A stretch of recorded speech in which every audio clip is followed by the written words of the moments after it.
kay naumol din siya ni Kristo Amigson. Yes. Naumol niya, dili kay isa lang kagabi, isa lang kaadlaw, isa kasimana.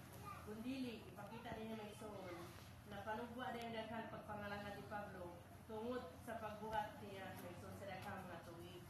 Nga mga pagbato, Lord Jesus, mga halig mga katalagman nga nagyan ni Pablo may soon. O na-overcome niya tanan, mo rin may soon, pakita din nga, na si Pablo, naumol na yun si Kristo diya may soon. Kung hinungdan nga, nakapalugwa siya at mga daghang pagpangalagan sa kadato ng Kristo may soon.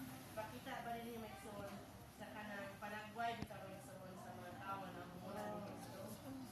Example man to sa kababae na makita ba niya si Mana Johnson may soon. Nakatungong bayhana may soon, wala good. Ang nagsugat niya, wala good na kailan niya may soon.